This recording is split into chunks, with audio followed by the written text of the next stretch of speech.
At Pergram, Fox News. The Point is KUSG, Hagåtña, Guam, 93.3 FM and 104.3 HD3.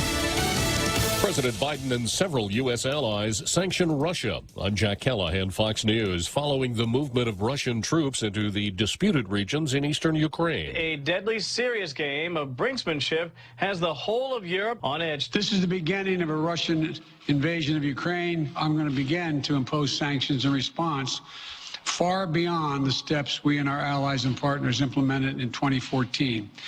And if Russia goes further with this invasion, we stand prepared to go further. The first tranche of U.S. sanctions aimed at the Kremlin, including full blocking of Russia's VEB bank and its military bank, sanctions on Russia's sovereign debt. That will make it difficult to secure funds from other Western nations. Fox's Kevin Corke. Other sanctions target Russian oligarchs. Germany has blocked certification of the Nord Stream 2 pipeline that's scheduled to begin carrying natural gas from Russia later this year.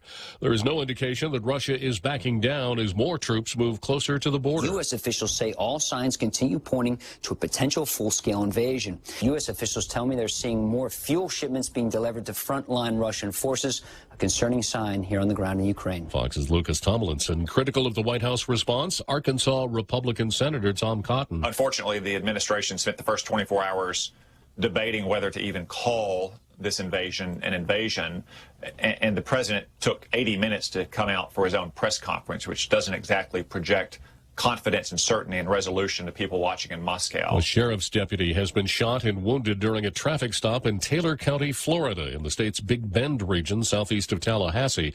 The search for the gunman is underway. No survivors in the crash of a large helicopter at a missile range in Hawaii. 4 people aboard the chopper that was being operated by a military contracting company.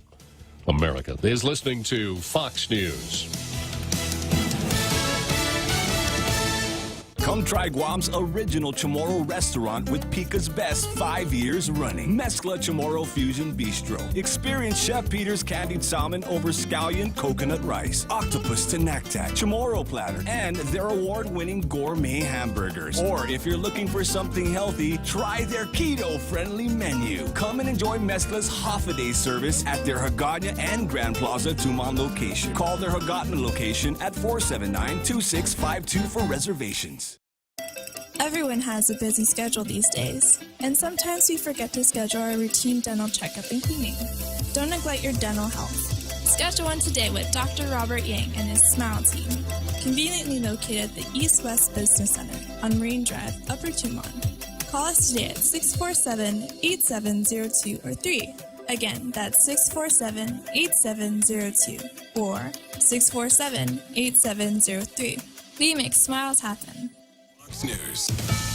Cyber experts issuing new warnings about an uptick in so-called deepfake videos online. The FBI's Pranav Shah tells Fox News it's getting easier to make these digital deceptions, and they aren't always illegal, like parodies of Tom Cruise and Queen Elizabeth. The FBI gets involved if the video violates any federal laws, like extortion or fraud.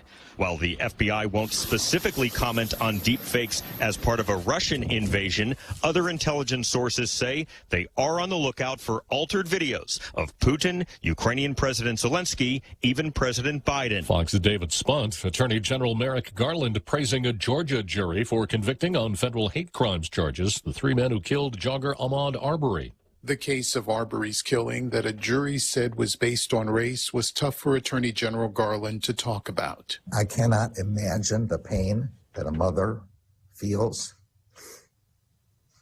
to have her son run down and then gunned down. Garland said even beyond race alone, no one in America should be subject to bias and any violence it brings. Because of what they look like, where they are from, whom they love, or how they worship. He said the DOJ has a legal call to fight it, but Americans have a moral call to fight what fuels bigotry. Gernal Scott, Fox News. In closing arguments Tuesday, a federal prosecutor said 3 former Minneapolis police officers charged with violating George Floyd's civil rights chose to do nothing as fellow officer Derek Chauvin squeezed the life out of Floyd. Defense attorneys countered the officers were too inexperienced, weren't trained properly, and did not willfully violate Floyd's civil rights. Experts say the case may hinge on intent. Wall Street, the Dow plunged 482 points Tuesday, NASDAQ down 166. The S&P 500 losing 44 points. I'm Jack Callahan. This is Fox News.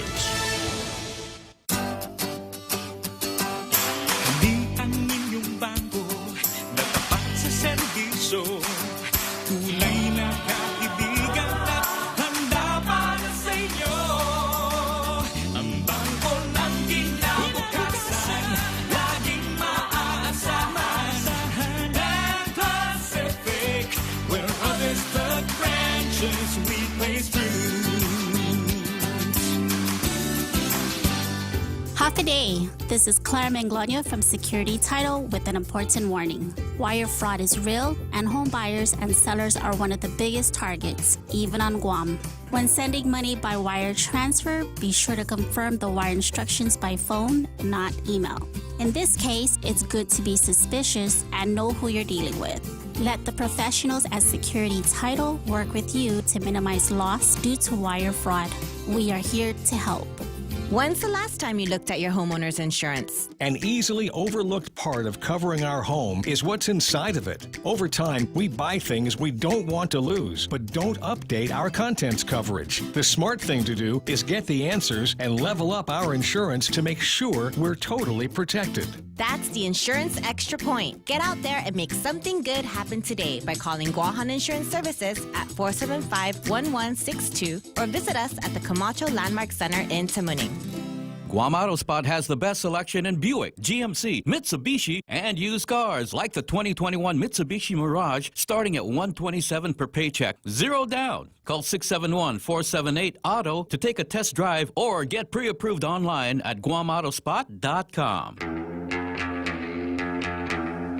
Welcome to Tall Tales with Bob Klitzkie, the only show on talk radio where common sense is a lot more common. Phone lines are now open at 888-TALK. That's 888-8255. And now, The Point proudly brings you Tall Tales with Senator Bob Klitzkie. The security of a free state, a right of the people that keep and bear arms shall not be infringed. It's a great way to start a radio program, especially one called Tall Tales at 4 p.m., 1600 on a Wednesday afternoon when we are the voice of conservatism here on the island of Guam in the afternoon. In fact, probably the voice of conservatism in the Marianas, Micronesia, the Western Pacific. Yeah, well.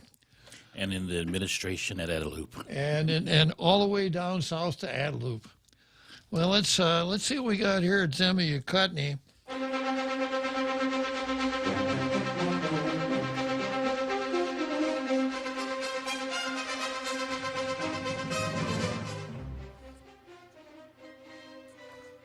Yeah, it's another one of these ho-hum editorials. I suppose the folks at the Daily News are saying, well, ho-hum editorial is better than no editorial at all. Right, Guam Daily Post? This one's titled, Our View, GCC and Guam DOE show students how to succeed.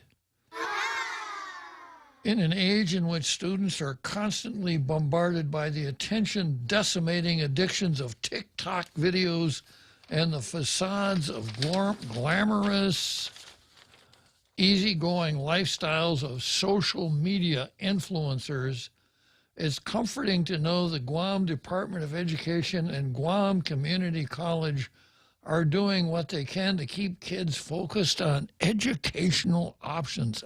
And I imagine the kids just love it. They would much rather spend the time focused on educational options than wasting their time with something like TikTok.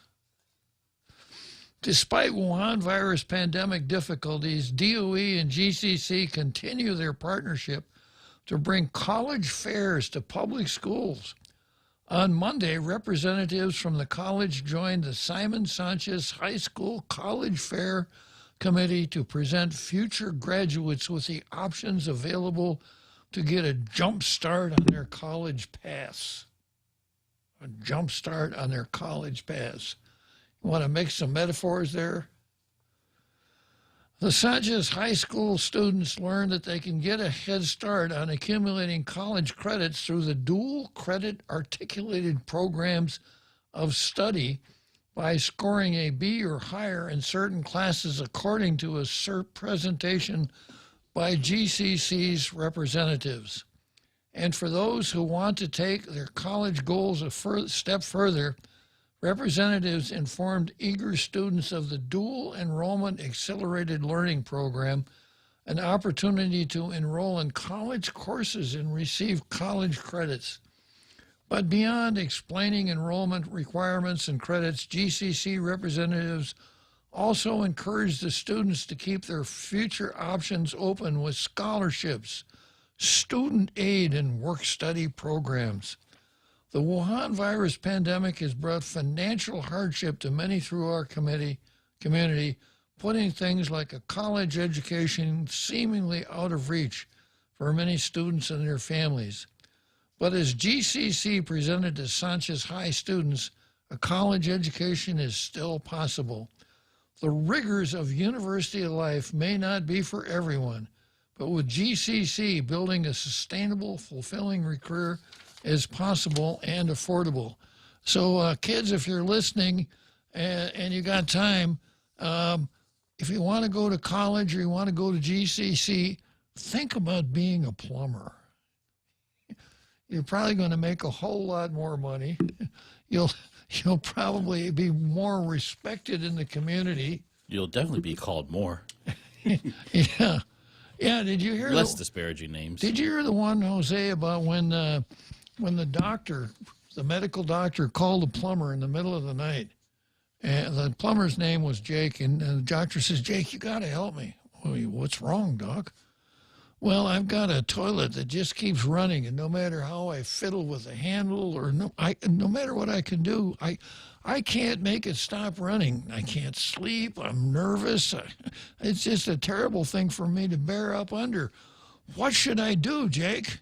Jake says, "Throw a couple of aspirins in it, and if it's not better by morning, give me a call."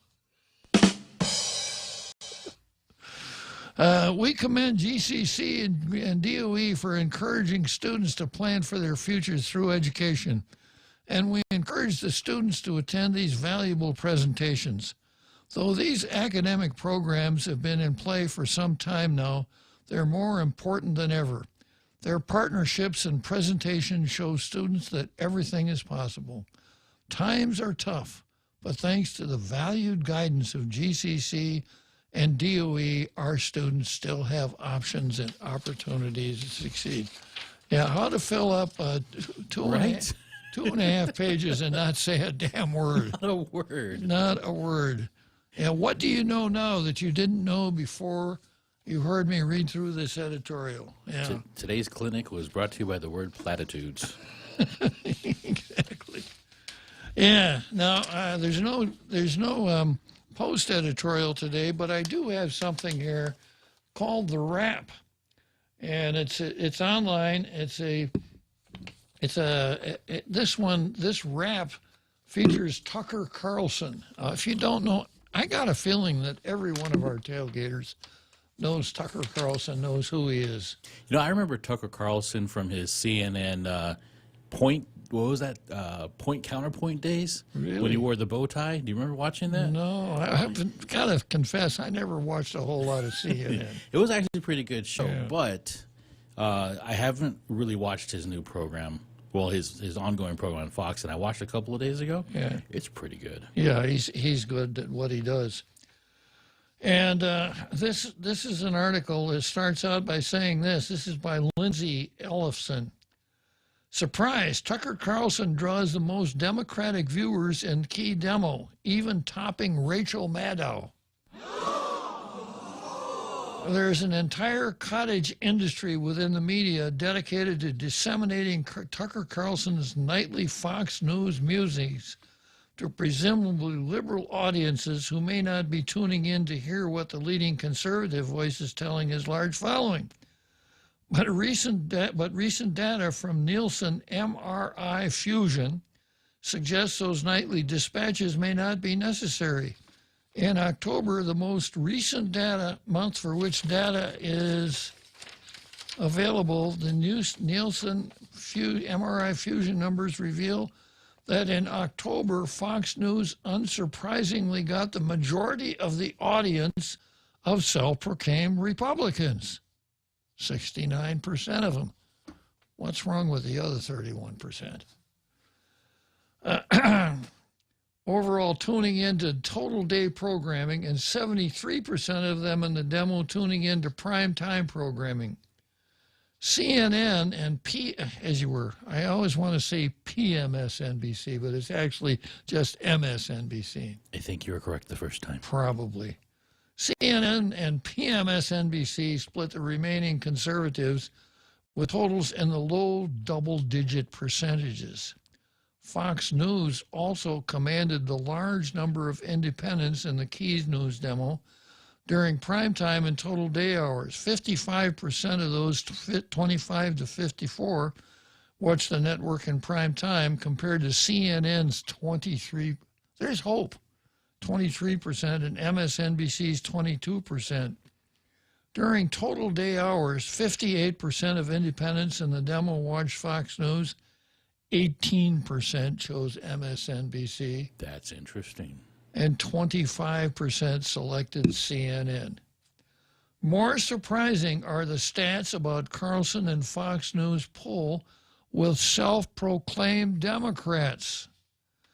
Of those demo-aged viewers surveyed who identified as Democrats, these are Democrats, 39% chose Fox, 31% chose MSNBC, and 30% chose CNN for programming 8 p.m. Eastern Time to 11 p.m. Prime time on the East Coast. And more.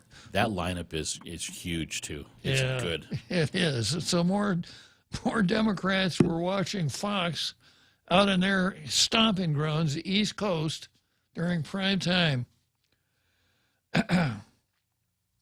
Eastern Time, as you were in total day viewership, Fox grabbed 42% of Democrats aged 25 to 54.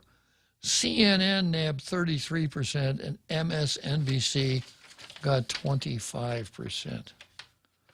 So, as I said, there is hope. Programs, let's see. Yeah, well, that's enough. That gets the point across that even Democrats know if they want to go to news and commentary that's worth their time, you're not going to find it on PMSNBC or Cancel News Now, either one of them. You got to go to Fox. So, you know, the Fox program that, of course, is gone now because one of the participants died, way back when I first started watching Fox, it was Hannity and Combs. Oh, yeah, that's right. You remember that? Mm-hmm. Boy, that Combs was a tough cookie. Yeah, he was. It just He was. I just had these mental images of Combs picking up Hannity by the seat of the pants and the stack and swivel and throwing him through the air, picking him up again and body slamming him. No. He was a rough customer, that guy. But you know what? To his credit, though, for his demographic or for his mindset or perspective, he did pretty well in the radio business. I mean, he wasn't like in the lower hundreds. He was always up in the top 10. Yeah. It wasn't like the Yankees worked out a series with the St. Louis Browns. If you remember the St. Louis Browns. All right. Here's the card for today. Of course, we start out with Paul Zerzan versus systemic racism. What color is my shirt today, Jose? Your shirt is red. Yeah. Have you ever seen me wear a red shirt before? I've seen you only wear a red shirt. When was the last time? When you don't wear an orange shirt. That would be Monday. That was Monday, yeah. Red shirt Monday. So I don't think we need to go through red and orange narrative and truth once again. It's just such a nice way of demonstrating that picture. Congratulations, Paul. You are a star on Tall Tales. Let's see. What else we got here on the card? And we've got Public Law 36-34 again. The good news is, though, that the Visitors Bureau didn't make it today. Surprise, surprise. Then next on the card, I've got Cortec versus nobody. Rittenhouse versus defamers. You remember Kyle Rittenhouse, this evil man from Antioch, Illinois, who crossed state lines with an assault rifle to go to Kenosha to murder people, right? Yeah. Well, the folks who said that when they should have known better are going to get their comeuppance. And he shot people of color. No. Oh, wait, no, he didn't. Yeah, well, he would have if he could have. But he couldn't, so he shot 2 white guys, but it still counts. Yeah. Then we've got still more creditors versus the Archdiocese, Felix versus Lou, and New York Times versus journalism. Well, there's a mismatch if there ever were one. That's a daily occurrence. Exactly. Okay. So today, looking through the papers at the announcements of public meetings, now you recall that Public Law 36-34, which has been effective since July of last year, requires that the 2 notices that must be published before any meeting of a commission or board must contain the agenda of that meeting, and the items in the agenda must be described in such a manner as to put the public on notice as to what is going to be discussed. And if the agendas, or one of the agendas, doesn't contain that, if they screw it up, everything they do at the meeting is void. So today it's the Southern Soil and Water Conservation District, which operates out of the university. They're having a meeting Wednesday, March 2. It's going to be via Zoom, and here's their agenda. 1, meeting, call to order, and roll call. 2, approval of meetings on 1/5/22. So far, so good. 3, committee reports. Committee reports? What, the Christmas party committee? The committee to buy the president of the university a gold watch? What committee meetings? 4, partner reports. Partners like who? And then 5, open forum, Southern District farmers, ranchers, and landowners. So, guys, whatever you do or don't do doesn't count. You're not obeying the law. Maybe they were conserving paper. Could be. Well, I think that probably figures into it, because it costs them money to put these things in the paper. And, it's kind of like lawyers, the suspicion is that lawyers bill by the word. So the fewer word, when you walk into your lawyer's office, you don't say, "Hey, good morning, counsel." You just walk in and just kind of wave at him, hoping that he doesn't say anything, because if he says good morning, that's 2 words, right? Yeah. Okay. Now, first item on the card here, Cortec versus nobody. Now, Cortec is not a shrinking violet. Cortec owns the Daily News. I'm sorry, the Post. The Post, yeah. I don't know the details of the ownership, but the Post will always say that Cortec has an interest in the Post whenever they cover a story dealing with Cortec. And the talk on the street is that Cortec owns the Post, that Cortec bought it from Amir Yanis. So they're tied up with the waterworks and the U.S. government out there at the Northern Wastewater Treatment Plant. They've got their hands full there. And I don't know what other conflagrations they're involved in, but today's paper contains a notice of the filing of an application. Cortec International Corporation filed its application on Wednesday, February 16, with GITA for a qualifying certificate pursuant to Chapter 58, Title 12, Guam Code Annotated, parenthesis, the QC law. Applicant operates as a general contractor. Now, what do you start thinking about when you hear those two words? Applicant operates as a general contractor, parenthesis, with a direct line to Buddy Orsini, close parenthesis, that proposes to develop and construct affordable housing units in Guam. Total costs for the first affordable housing development are estimated at approximately $35 million. Applicant is applying for the following tax benefits pursuant to QC law. 1, an abatement of 100% of the business privilege tax payable to the government on gross receipts derived from the construction of the affordable housing for a period of 20 years. 2, a rebate of 100% of corporate income taxes payable to the government of Guam on income received from the construction of affordable housing in Guam for a period of 20 years.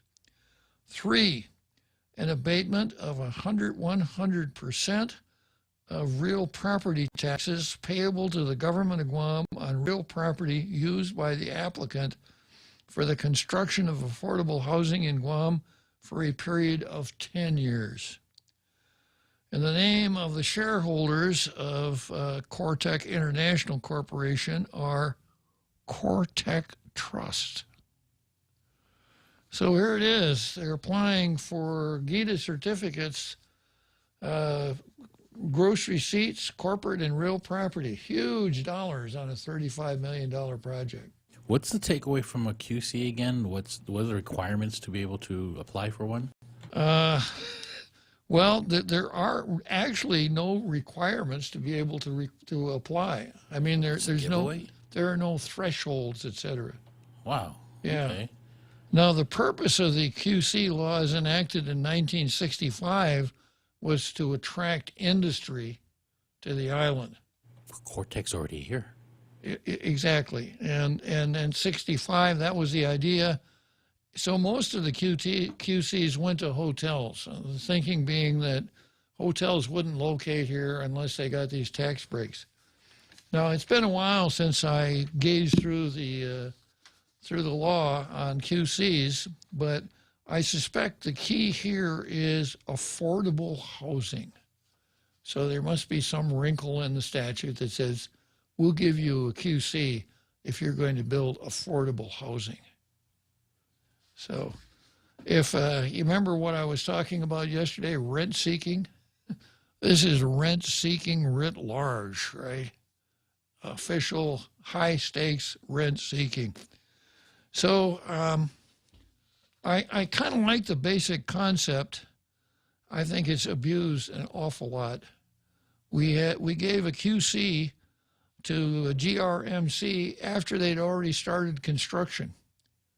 For what reason? Who could say? Yeah. And of course, it puts an awful lot of financial power in the hands of the GITA board of directors. But the point I wanted to make here is this, that with something like this pending, and of course, the board recommends the governor signs. So I have a feeling that Cortec, whoever that is, whenever Quartek leaves their office, they tiptoe. They've got extremely quiet mufflers on their car. They wouldn't even think of belching without saying, "Excuse me," 3 or 4 times, no matter, even if they were by themselves. So I don't know if there's any correlation here or not, but there's this and the fact that the Post doesn't run editorials anymore.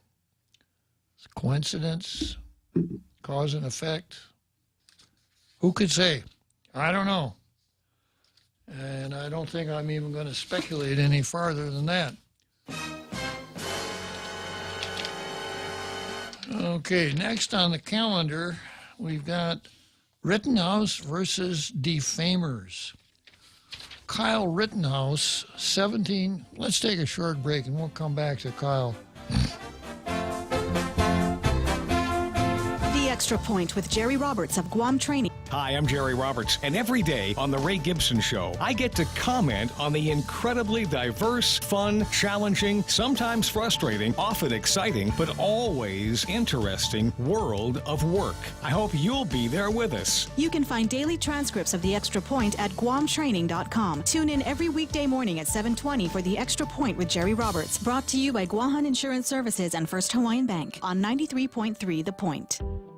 Listen to The Point anytime, anywhere on Odyssey. Odyssey is your new audio home for all the music, news, sports, and podcasts that matter to you. Find your favorite stations like The Point and discover more.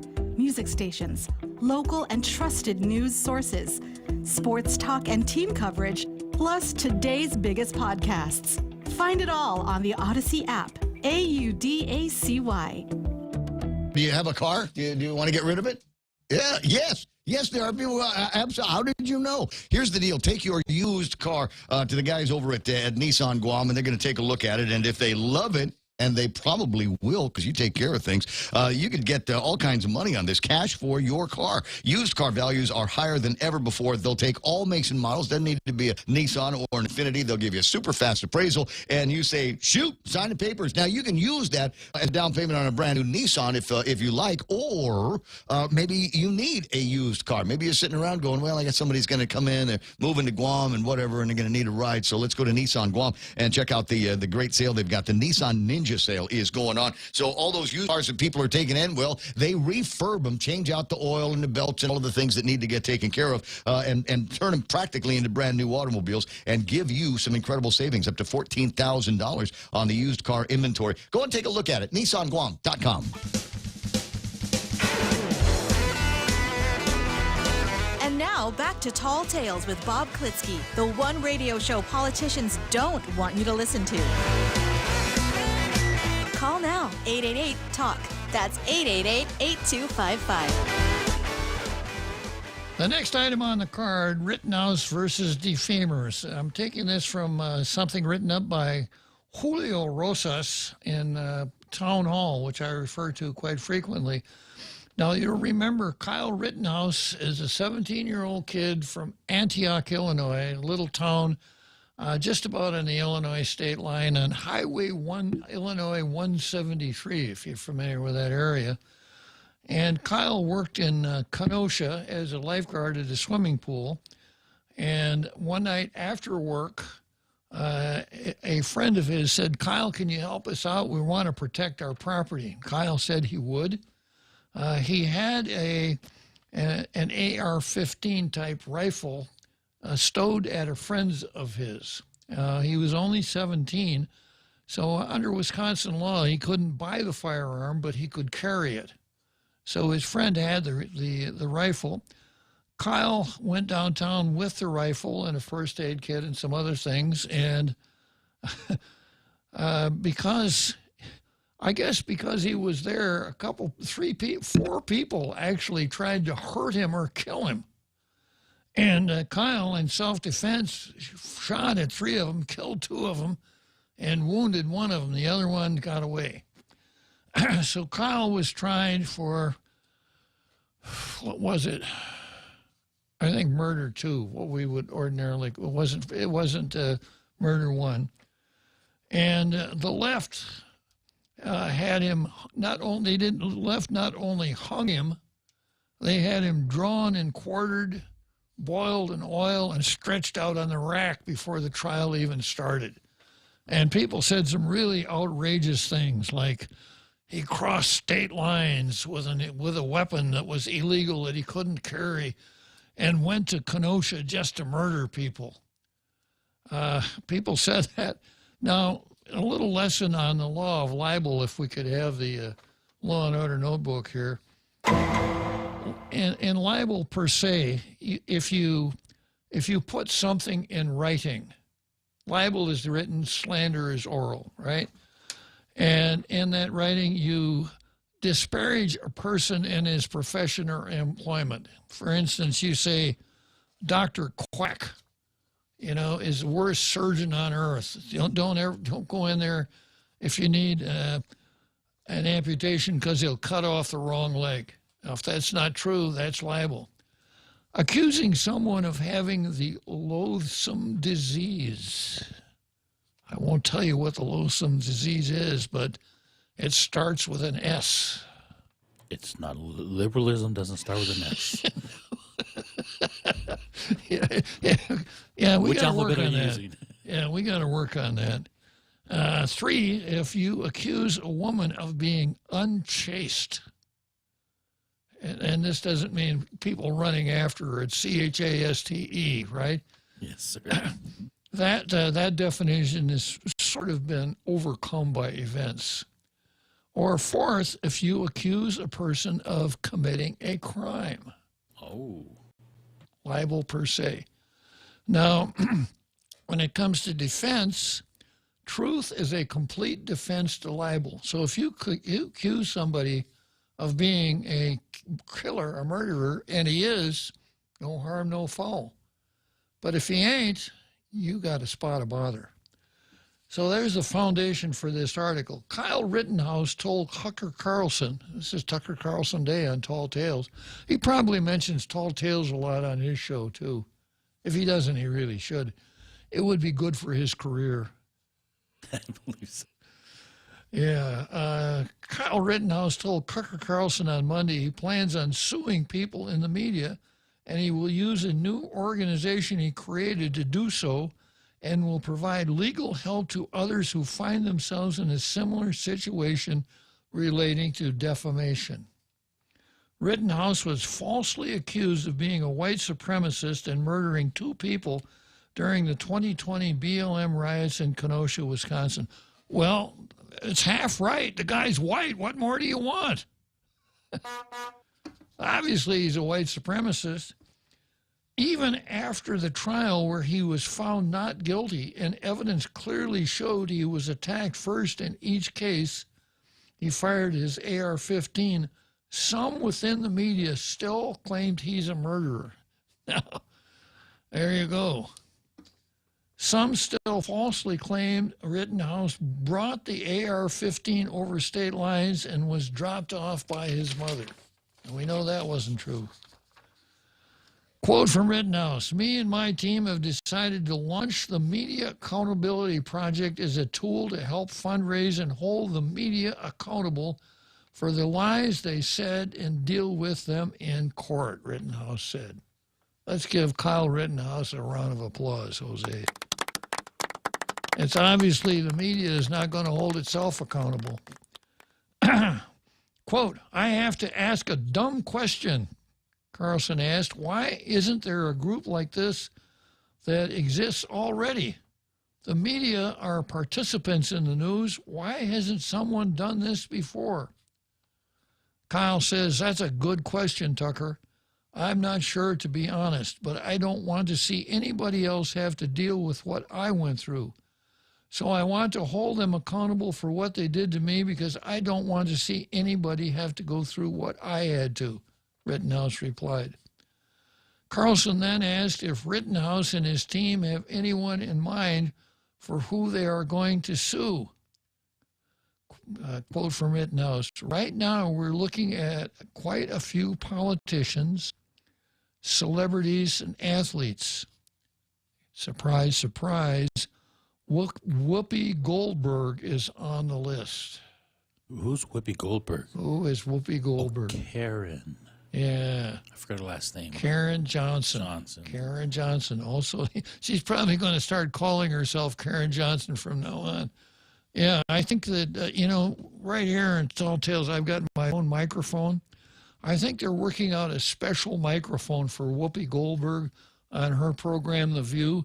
It's got a gag attached to the microphone that she has to put on before they'll turn the microphone on.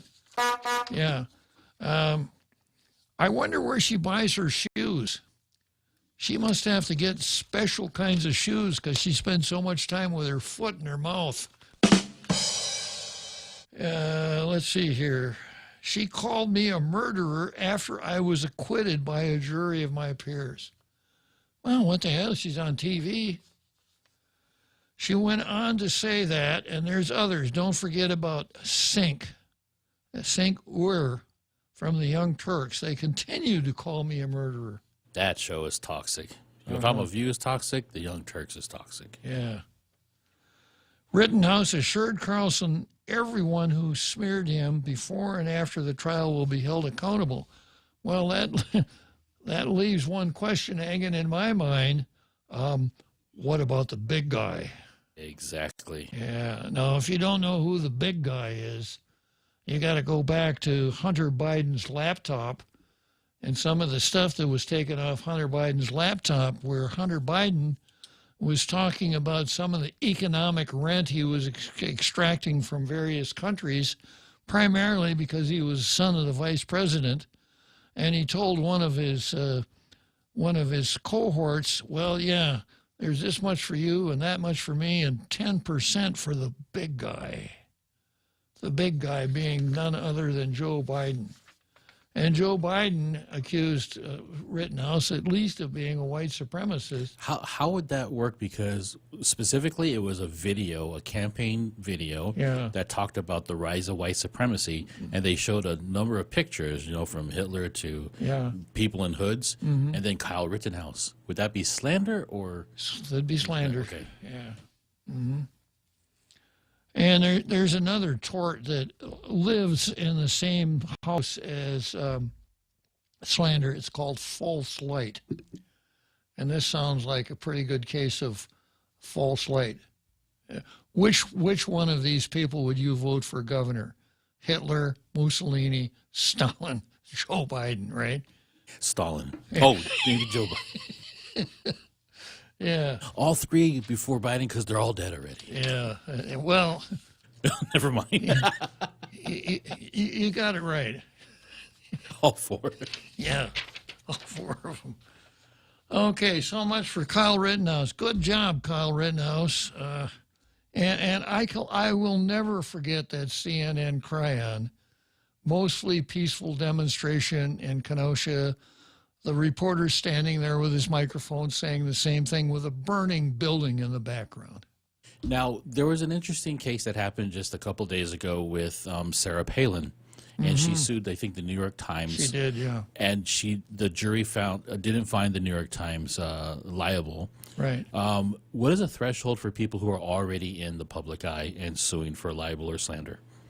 Well, if you are the plaintiff, you are just the plaintiff. It's the defendant that's protected in defamation suits by the so-called, believe it or not, New York Times rule. A case called New York Times versus Sullivan came out about 62-3, somewhere back in there. And what happened was that the Times, back in the days when it was a real newspaper, the Times was running a lot of stories out of the American South about how law enforcement and bad people in the South were enforcing segregation in some really nasty ways. And the counter to that was libel suits all over the place. So newspapers were getting sued a lot. Sullivan was one of these kinds of people. He sued the Times for libel. And the general rule for libel is that if you accuse someone of doing something and you're wrong and it's false, then you're liable. But if the person that you're suing is a public figure, then there has to be, a public official, there has to be something called malice. Now, you think you know the meaning of the word malice, right? But malice in that context means that the person who did the libel, who transmitted the libel, either knew that what he said was false or was so reckless that he proceeded without any regard to the truth or falsity of his statement. So that's the New York Times rule. So in Palin's case, she got to the jury. So her case withstood the obligatory motion to dismiss. And it turned on the state of mind of the editor at the New York Times at the time that they ran a story dealing with Sarah Palin's campaign ad that I don't even remember who she was running against. But there was a picture of that person with a bullseye, with a target drawn over it. And the Times came out with a story that suggested that the violence in politics, this was right after the Gifford shooting in I think it was Arizona, the Times said, you know, with this kind of campaign tactics, et cetera, it's no wonder people are getting shot. And did they try to make a direct correlation between that ad and the shooter? Was that was her argument. Very strong inference. And she said, you know, you guys crossed the line there. And it was close. I read a really good workup on it, and the editor rewrote the story 2 or 3 times. And I think that the jury must have kind of felt a little bit sorry for him, because as far as I was concerned, you know, once you get to the point where you say to yourself, I really don't know, which is what the editor said, you better stop, because you ought to be sure if you say something like that. But she's a Republican, she's a candidate, what the heck, right? What difference does it make? So no doubt that case will go on appeal, but a lot of folks now, even including my buddy Jonathan Turley, have said maybe it's time to take another look at the New York Times versus Sullivan rule. Maybe it's too extensive and it allows newspapers, et cetera, to get away with too much. And maybe it needs to be trimmed back a little bit. But, you know, on appeal, it's really difficult to deal with a jury verdict. If it's a ruling by a judge, totally different, yeah. Okay, let's take a short break, and we'll come back to the abused versus the archdiocese.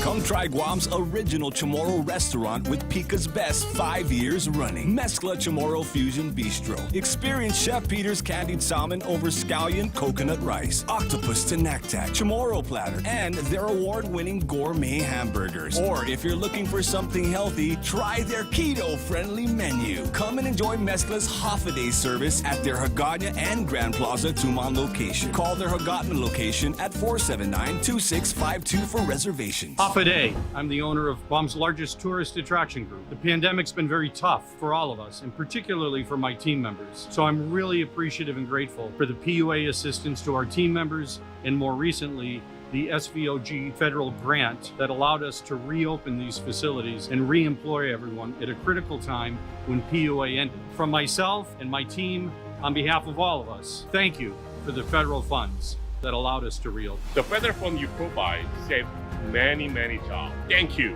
Thank you so much. We employ about 35 technicians for our shows. Thank you for the federal funds that kept us going. Thank you for helping with the federal funds.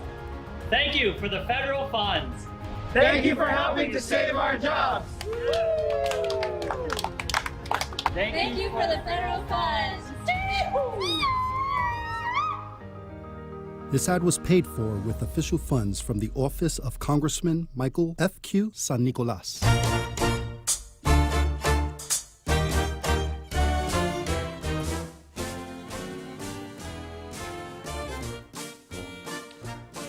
Okay, we got about 12 minutes here before the big halftime show, and next time into the abused versus the archdiocese. Once again, calling your attention to the fact that Frenchie is doing a day-by-day workmanlike job as a journalist, putting a report on Jungle Watch every day. So Jungle Watch, junglewatch.info, good place to go. Good place to go anyhow. Always interesting stuff on Jungle Watch. Especially if you want to see the archives of what happened with these cases, it starts at Jungle Watch. Exactly. Absolutely. Yeah. Yeah, had it not been for Jungle Watch, none of this stuff would have come down. Okay, so abused versus the archdiocese. Did the archdiocese leave some assets undisclosed in court? Former finance official said she's unaware. Could there be more properties that the Archdiocese of Agana has not disclosed, such as a property in the resort city of Tagaytay, Philippines? This was one of the questions that an attorney for the Archdiocese's creditors pressed when the Archdiocese's current part-time chief finance officer, Josie Villanueva, took the witness stand on Tuesday. Quote from Villanueva, "No, not that I know of." Villanueva, the Archdiocese's former full-time chief finance officer, said in response to a creditors committee attorney Andrew Glasnovich question about a Tagaytay property. Tagaytay, with its cool temperature and vistas, is a popular vacation and real estate investment spot in the Philippines. The Archdiocese objected to the line of questioning, and District Court Judge Francis Gatewood asked for clarification.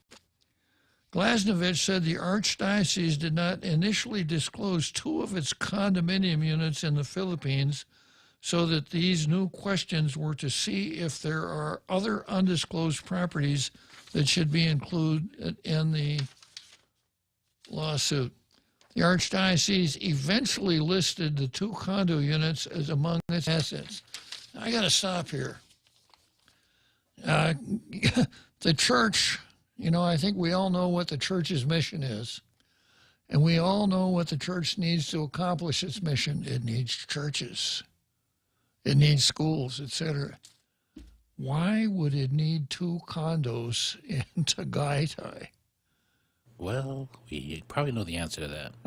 I don't know, but I certainly have my suspicions. Where else was Archbishop Aparon going to stay when he took his vacations to the Philippines? Right? I think that's also a place where the clergy, what do they call them? Not sabbaticals, but the retreats occurred in Tagaytay. Yeah. There. So, it's one of those things where the church runs a soup kitchen, which is another story unto itself. It used to be called Camel and Caradat. And if we could put the people from Camel and Caradat on the witness stand and let these guys tear into them, I think we'd find some really, really interesting information. But, the church feeds the hungry, it provides schools, it worship, et cetera, et cetera. When you hear that the church owns 2 condos in the Philippines, it just really rubs you wrong. It really does. There's just no excuse for that kind of stuff. So if nothing else comes out of this trial, that's a pretty good tidbit right there. Clean slate. Yeah. The creditors committee wanted these 2 condo units and more than 100 other real property to be transferred to a trust that could be used to pay clergy sex abuse claimants. Now that's interesting. Create a trust, put the assets in the trust. The trustee would see that the trust had income. I suspect that the income then would be divvied up amongst the creditors.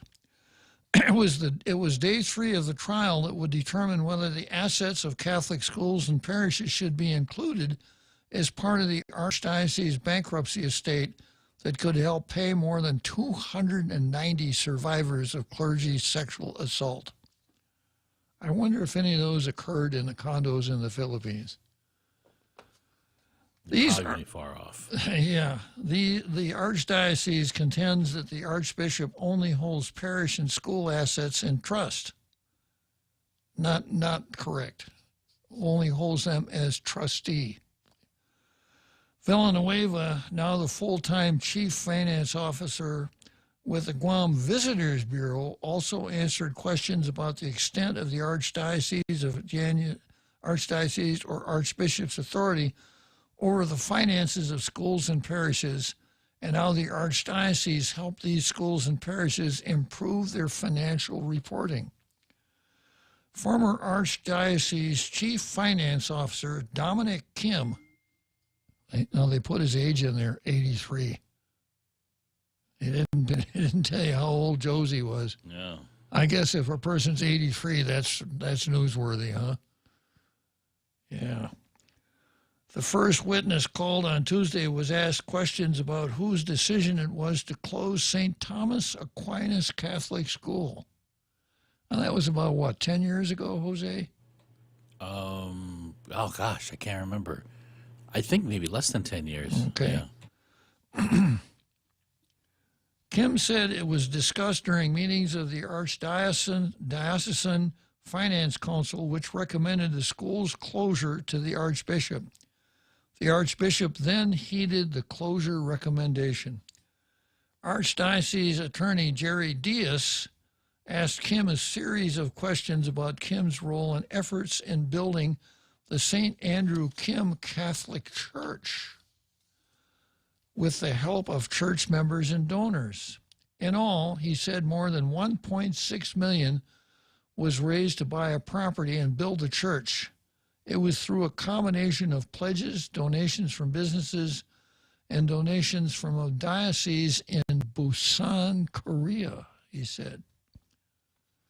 Kim also shared how families donated their piggy banks and devoted time to collect used aluminum cans to sell to help raise funds to build this particular church.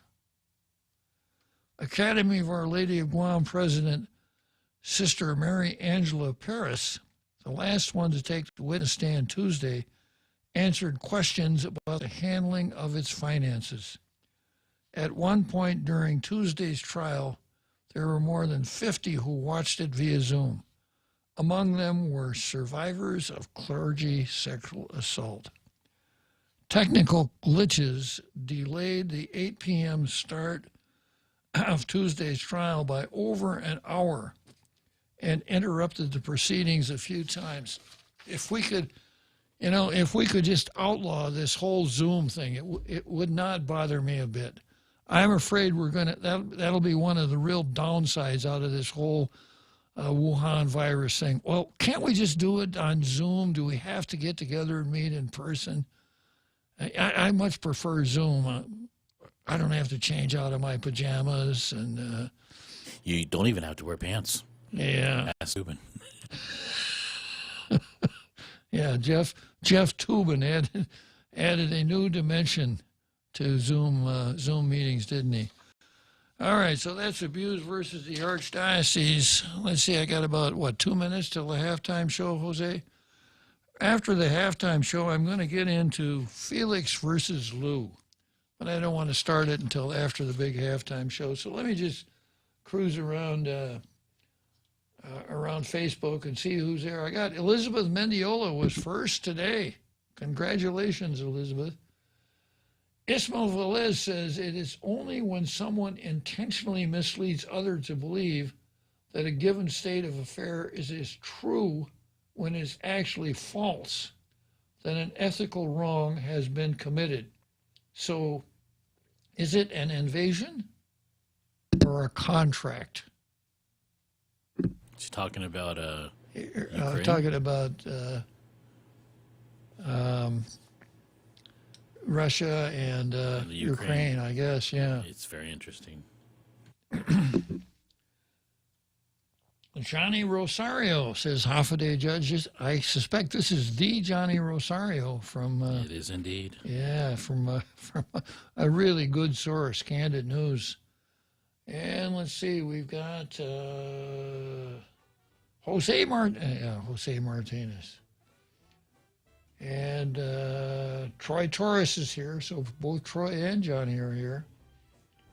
Juanita Machi, Sherry Uriarte, Jose Ted Pajago Jr. Wants to arrest the governor for crimes against humanity. My question was, how many? Beep, beep. All right, let's break for that big halftime show.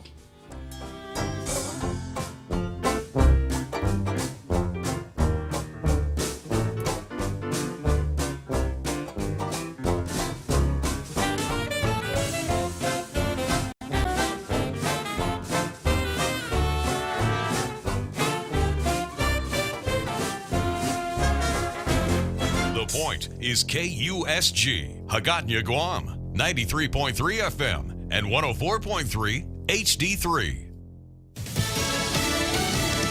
Looking for a global response. I'm Jack Callahan, Fox News. Ukraine's foreign minister imploring the world to respond to Russian aggression against his country.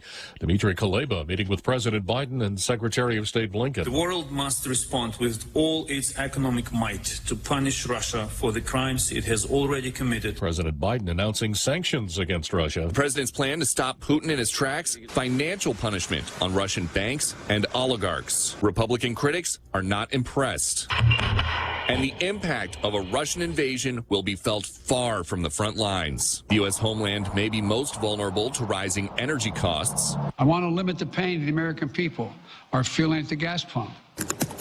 And Russian cyber attacks. The White House insists they're ready for Russian retaliation. Fox's Peter Doocy at the White House. The president also repositioning some U.S. troops already in Europe, ordering them to take up defensive positions in Estonia, Lithuania, and Latvia because of Russian troops in neighboring Belarus. The Pentagon has approved the deployment of 700 unarmed National Guard troops to Washington, D.C., as the city prepares for a possible truckers' convoy to coincide with the president's State of the Union message next Tuesday evening. Jury instructions are expected in the morning in the federal trial of 3 Minneapolis police officers charged with violating George Floyd's civil rights by not stopping Officer Derek Chauvin from applying a restraint that proved to be fatal.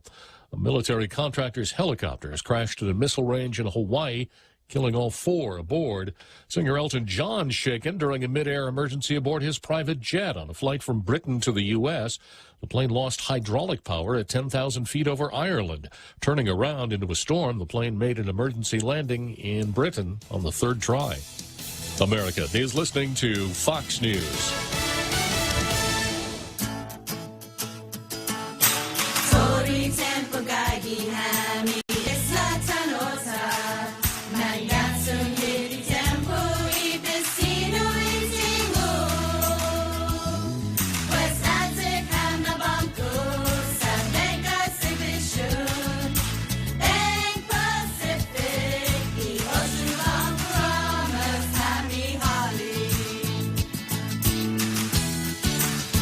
Try Guam's original Chamorro restaurant with Pica's Best 5 years running. Mezcla Chamorro Fusion Bistro. Experience Chef Peter's candied salmon over scallion coconut rice, octopus to naktak, Chamorro platter, and their award-winning gourmet hamburgers. Or if you're looking for something healthy, try their keto-friendly menu. Come and enjoy Mezcla's half-a-day service at their Hagåtña and Grand Plaza Tuman location. Call their Hagåtña location at 479-2652 for reservations.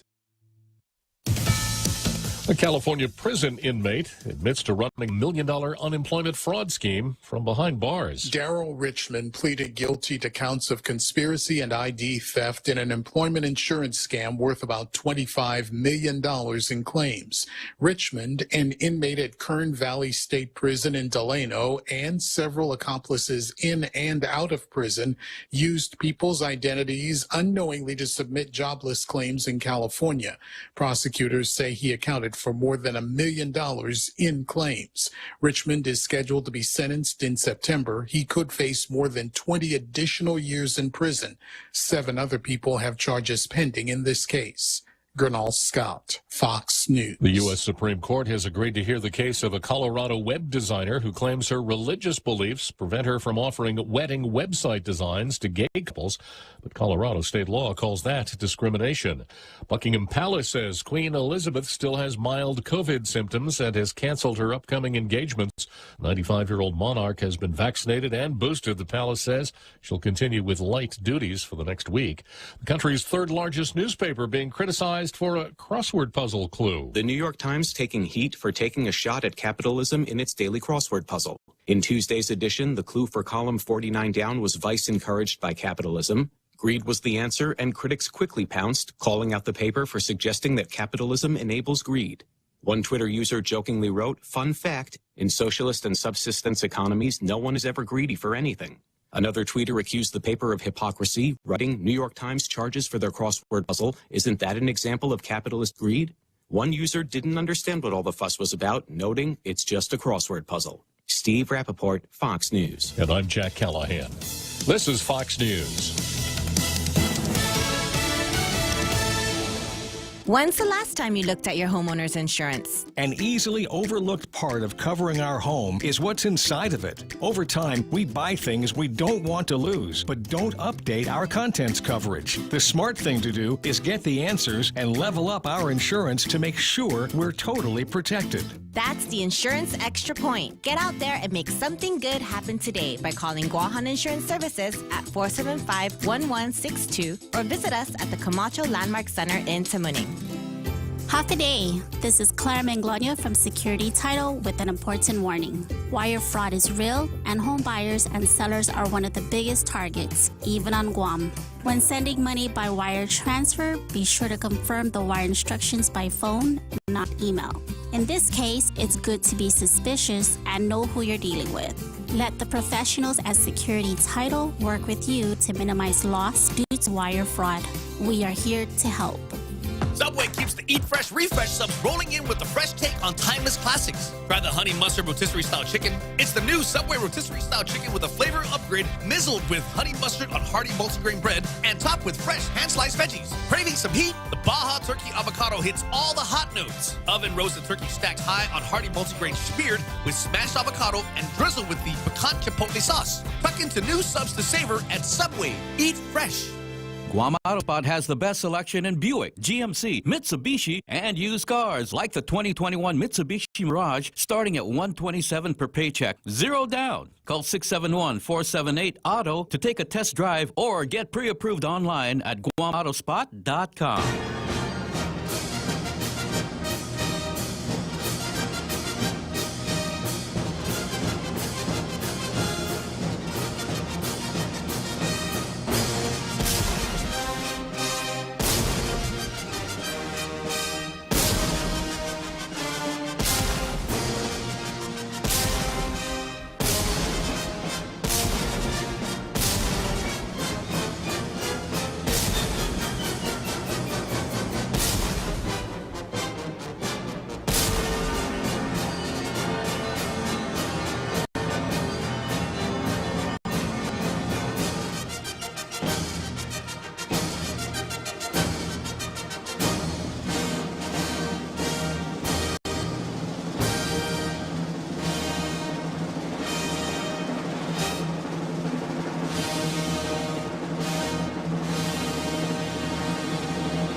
So here we go, second half, Tall Tales after another really, really impressive halftime show. They just get better and better every day. So kicking off the second half here, I've got Felix versus Lou. And as usual, you can count on the, our regular media outlets, the two TV stations and the two newspapers, to give you the really essential facts, like Felix Camacho is going to run for governor. His running mate is Tony Ada. And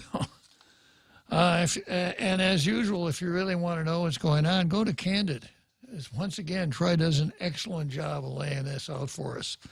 And I'm going to spend some time with Troy's workup, trying to figure out some way I can take credit for it myself. Is this the one that includes the Democrat Party of Guam's response? I don't remember. Oh, okay. Yeah. But I'll get into that. Let me start out by, before I go into what Troy has written up here, I'll just give you my impressions of where we are so far. Of course, the possibility that Felix was going to run probably creeped into people's consciousness about 3 weeks ago, when the rumors were around that Felix is going to run for governor. And then we understood on Monday that an announcement would be coming down on Wednesday, et cetera, and it came down. And the only thing I really paid much attention to was Ray's show this morning, which is about the only thing I pay any attention to in the morning anyhow. The others who bill themselves as talk show hosts, well, put it this way. Ray said, set your dial to 93.3 and you needn't touch it all day. So Ray had both Felix and Tony Atta on for a long interview this morning. And let me just start out with feelings before I get into really hard analysis. Feelings. And I've been following politics for a long, long time. I remember watching the Kennedy-Nixon debates on TV, 1960. First time I ever voted. Back in those days, you had to be 21 years old to vote. A law we should have never changed as far as I'm concerned. That was the first televised debate. It was. And the pundits at the time said that if you watched it on TV, you figured Kennedy won the debate. If you listened to it on the radio, you figure Nixon won the debate.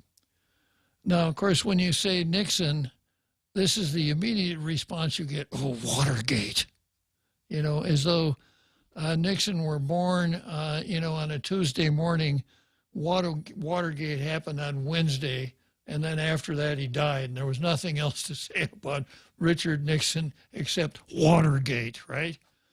But you got to give the guy his due. He was a smart guy, I think a lot smarter than Jack Kennedy was. He was a powerful speaker, not necessarily an endearing speaker, but a powerful speaker. Well, he was a lawyer, so he came by it naturally. And his presentation, I think, was better organized, and it had more intellectual power than Kennedy's did.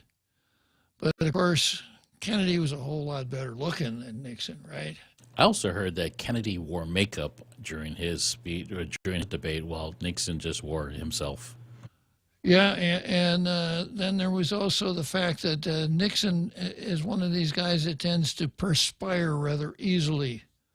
So he looked like this kind of sweaty guy, not anywhere near as, quote, handsome as Jack Kennedy, who was the proprietor of Camelot, PT 109, war hero, and all that sort of thing. And he and Bobby had the ability to take their right hand and comb their hair with it in such a manner that it was somewhat endearing to most folks. So that was the workup on that. So having paid a little attention to that and similar things through the rest of my life, listening to Felix on the radio this morning, if Felix and Lou debated on the radio, Lou wouldn't draw flies. Felix was comfortable as he talked with Ray and answered Ray's questions and did his explanations. And because he was comfortable, you felt comfortable listening to him. At least I did. And I think that's really important because I don't think people want a governor that's irritating them. So you compare Felix' repertoire, which was something like, well, Ray, I could have stayed retired, take it easy, but I just felt compelled to come back and run for governor. I had this idea that, I still had some service to do to the island, and I wanted to do it. That's Felix. Here's the contrast. I was born here, Ray. I grew up here. I was born here, and you weren't.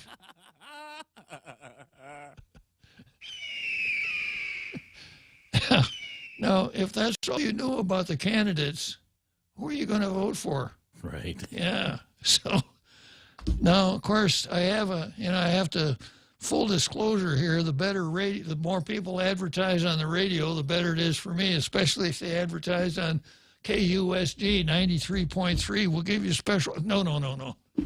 I can't say that on the air. But I think that's a really important thing because, nowadays you hear the use of the word likability all the time. And Hillary Clinton is with likability like Richard Nixon was with Watergate. Hillary Clinton, no likability. I don't like her. I don't care how smart she is. I just don't like her. So, Felix, I think, is off to a really good start there, and he has a very powerful asset if he uses it wisely. Another contrast. Lou has not given us any hope at all. Lou took Winston Churchill's blood, sweat, and tears speech and colored it all black. And that's been her basic, she doesn't give us anything at all but quarantine and masks and, the things that she would do if she could, which of course she can, but she doesn't. So Lou wants to give us the idea that this pandemic is such that, I'm just going to have to keep you in this pandemic forever. Don't throw away your masks. You're going to need them.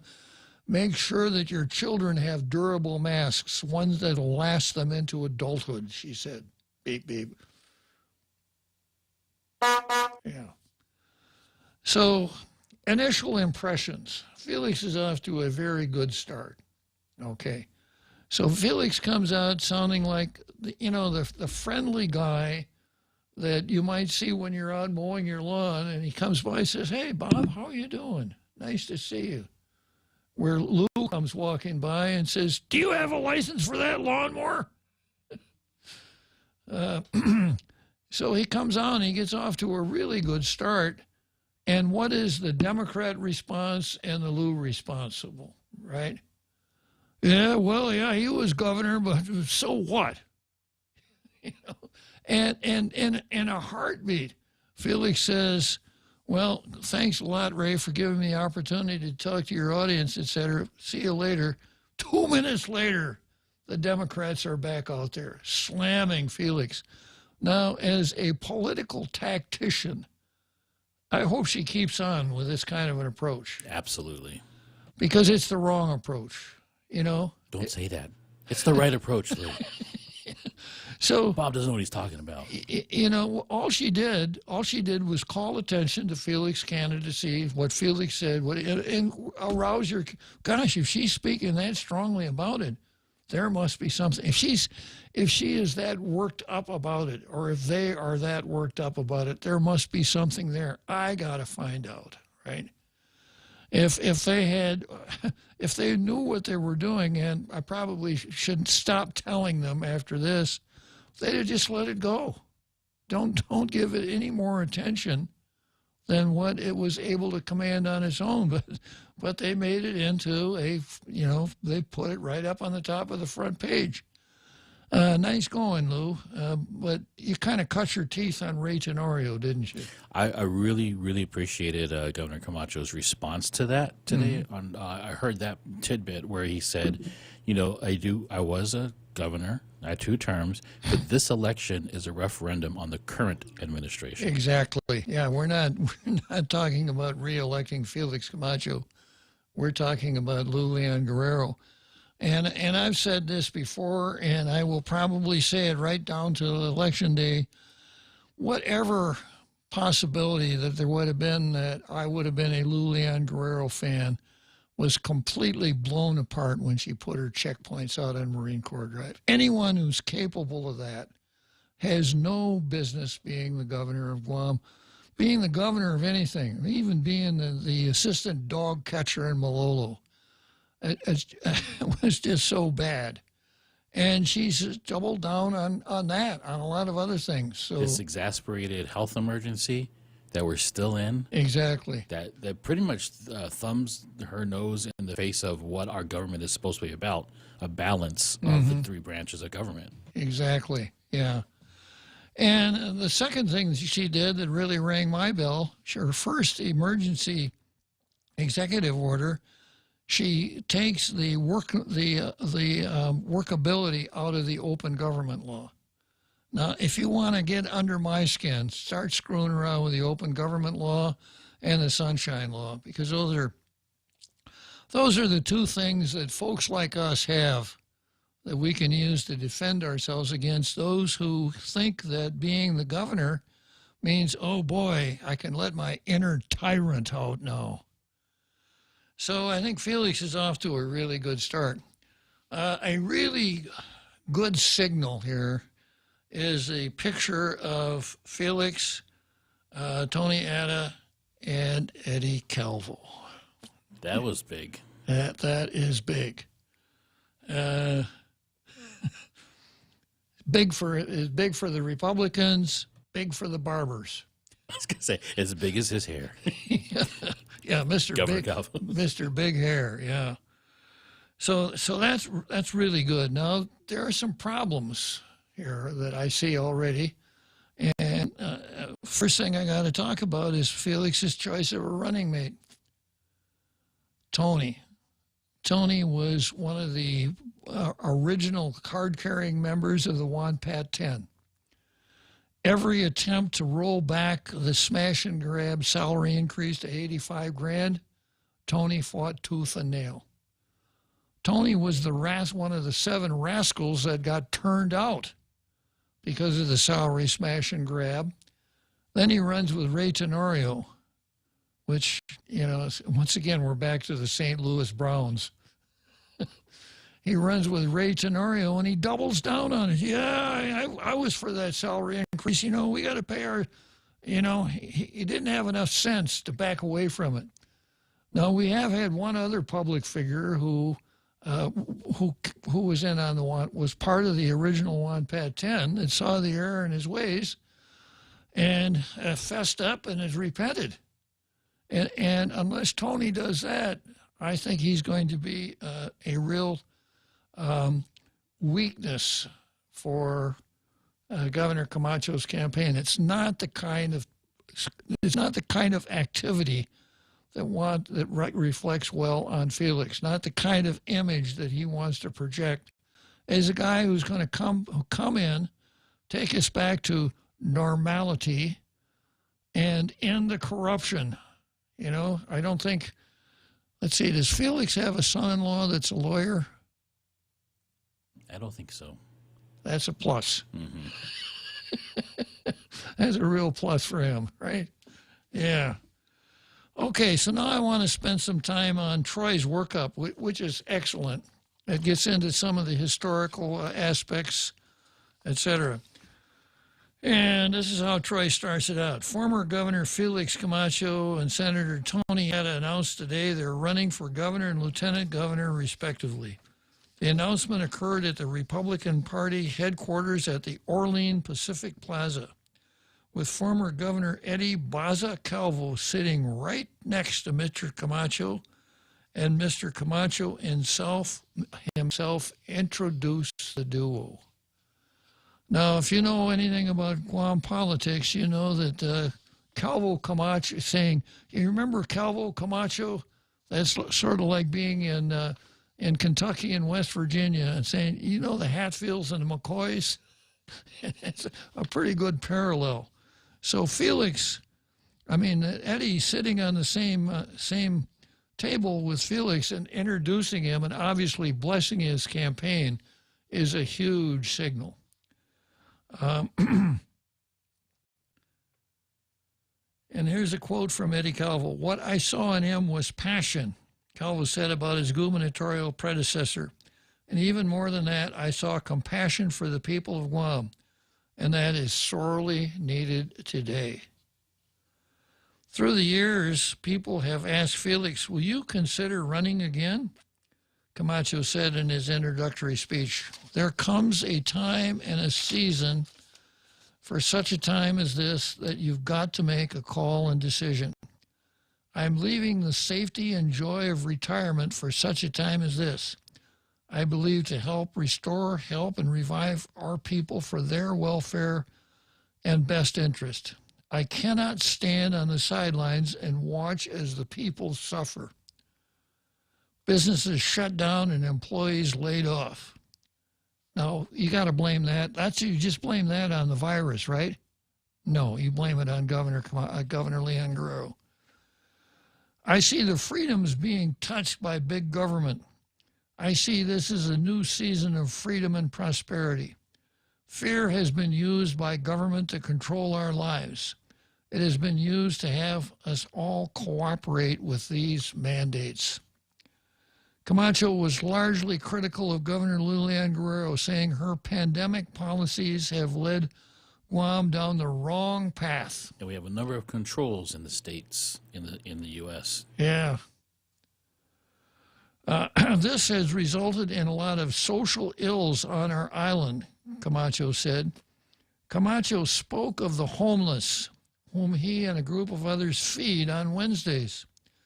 The hopelessness and despair, the lack of hope has really touched me so much, Camacho said.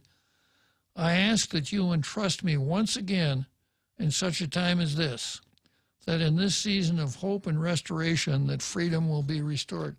That's what I mean. You know, the Governor Leon Guerrero, you gotta keep wearing your mask, social, etc. Here's hope. Here's how things could be. This is how things will be different if I'm your governor. And it's not partisan. No, it isn't. Okay, let's take a break for the seventh inning stretch, and we'll come back to Troy's excellent workup on this. Hafa Day. I'm the owner of Guam's largest tourist attraction group. The pandemic's been very tough for all of us, and particularly for my team members. So I'm really appreciative and grateful for the PUA assistance to our team members, and more recently, the SVOG federal grant that allowed us to reopen these facilities and re-employ everyone at a critical time when PUA ended. From myself and my team, on behalf of all of us, thank you for the federal funds that allowed us to reopen. The federal fund you provide saved many, many jobs. Thank you. Thank you so much. We employ about 35 technicians for our shows. Thank you for the federal funds that kept us going. Thank you for helping with the federal funds. Thank you for the federal funds. Thank you for helping to save our jobs. Thank you for the federal funds.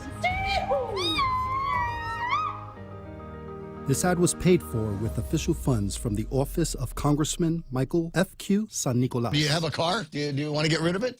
Yeah, yes. Yes, there are people. Absolutely. How did you know? Here's the deal. Take your used car to the guys over at Nissan Guam, and they're going to take a look at it. And if they love it, and they probably will because you take care of things, you could get all kinds of money on this, cash for your car. Used car values are higher than ever before. They'll take all makes and models. Doesn't need to be a Nissan or an Infiniti. They'll give you a super fast appraisal, and you say, shoot, sign the papers. Now, you can use that down payment on a brand new Nissan if you like, or maybe you need a used car. Maybe you're sitting around going, well, I guess somebody's going to come in, they're moving to Guam and whatever, and they're going to need a ride. So let's go to Nissan Guam and check out the great sale they've got. The Nissan Ninja sale is going on. So all those used cars that people are taking in, well, they refurb them, change out the oil and the belts and all of the things that need to get taken care of, and turn them practically into brand new automobiles and give you some incredible savings, up to $14,000 on the used car inventory. Go and take a look at it. NissanGuam.com.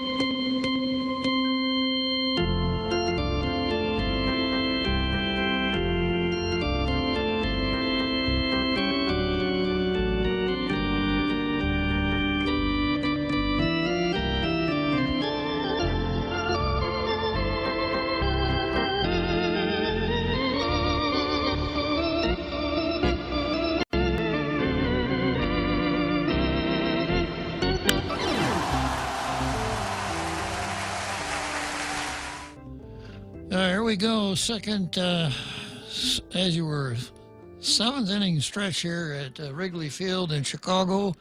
That means I only got 2 more innings left today in Tall Tales, enjoying every minute of it. It'd be nice if the game, if at the end of the bottom of the ninth we were tied, we could go for extra innings, but we'll see. Okay, this article here on Candid picks up with this subheading: The Marriage of the GOP Factions. Hatfields and McCoys. Truce. Political spectators see the Republican duo as a marriage between two decades-long rival factions of the Republican Party. Felix's father, the late Dr. Carlos G. Camacho, was Guam's first elected governor and a Republican, also the last appointed governor, folks, who lost re-election in 1974 when then Senator Paul Calvo ran against him in the primary. Calvo mounted a write-in campaign when he lost the primary to Camacho, the latter losing to then Senator Ricardo Bardallo in the general election. Yeah, Calvo pulled enough votes to make the let Ricky, so that Ricky could win. He pulled a row. Yeah. Well, worse, because they were both Republicans, not some quasi-independent or something like that. Yeah, so I remember all of this coming down. Paul Calvo Sr. had sort of a quasi-party right in 74. And it had a logo with a lighthouse in it. That was kind of their symbol. And they even handed out stickers so that when you went into the ballot booth, you didn't even need to write down Paul Calvo. You just pasted a sticker on the ballot. Is that valid today? Who knows? Yeah. So, of course, when it was over, Ricky Bardallo won, and Ricky would not. I'm convinced that Ricky would not have won had it not been for Paul running that write-in campaign, because Carlos was pretty popular in his day, and he had an excellent assistant in Kurt Moylan, who is a cousin of Jim, the father of Kaleo. I think the cousin of Doug, etc. Moylans are a little political dynasty unto themselves.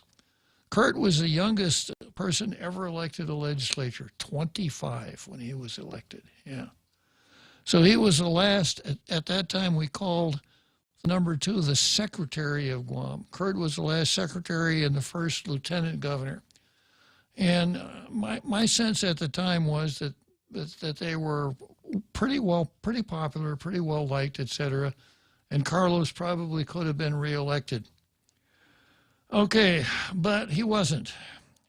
Wounds from that split continued through Felix Camacho's 8-year administration from January 2003 to January 2011. Camacho entered office literally by candlelight, as the island was 1 month into a long road to recovery from the devastation of Super Typhoon Pangsangwa. And I remember that because that was when I started out as a senator. And we were literally holding meetings by candlelight with flashlights, etc., trying to get that 27th Guam legislature organized. Paul Calvo's son, then Senator Eddie Baza Calvo, controlled the legislature through the majority of Camacho's administration. I don't know if Eddie Baza Calvo controlled the legislature. There was a guy named Mark Forbes who was pretty good at controlling things. And, of course, in the 27th Guam legislature, the Democrats had the majority. So if anybody controlled it, it was Ben and Lou, who were Democrat powers in the legislature. Ben was Speaker, Lou was Chairman of Rules. What a dynamic duo they made. So Troy says, Paul's son, then Senator Eddie Baza Calvo, controlled the legislature through the majority of Camacho's administration. Well, I guess that's right. Because in the 28th, the Republicans took the majority away from the Democrats.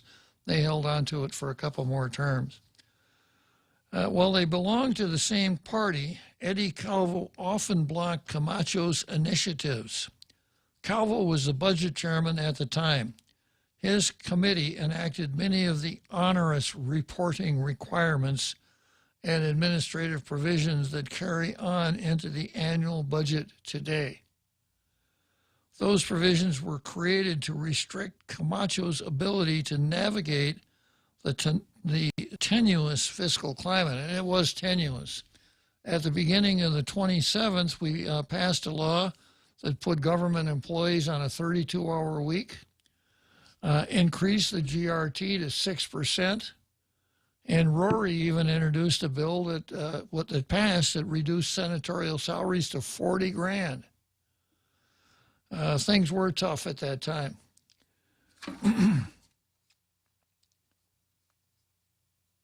Tenuous fiscal climate is correct. By the time Camacho left office in 2011, the budget deficit he inherited in 2003 had grown substantially.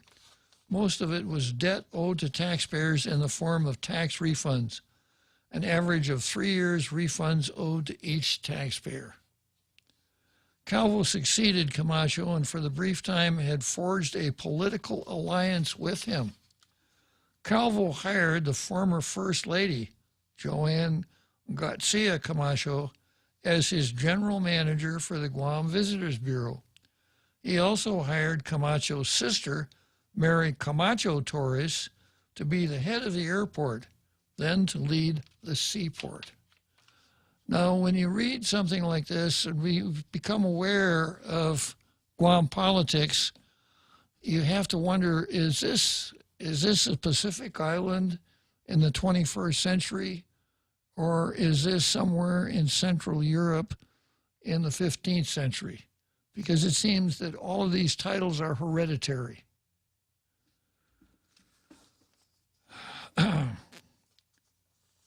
Then the next subheading says, then fireworks. In December 2012, Ms. Torres refused Calvo's order to fire his nemesis, Seaport Marketing Manager Bernadette Stern, following a political witch hunt. Now, that's the way Troy sees it. Others perhaps see it a little bit differently. And this all goes to the Port 7, which is a long, involved story in itself. And one I'm sure that other than the participants themselves, it's very difficult to find anyone who could tell you exactly who did what to whom and for what reason. Or kind of care. Or care, yeah. So seven port employees got fired in the process, and you'll recall from following it on Tall Tales that after Rory became general manager of the port, he couldn't put those people back on the payroll and put money in their pockets fast enough.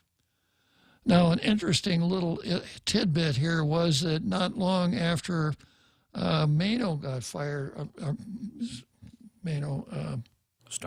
Stern got fired, Rory hired her in his senatorial office.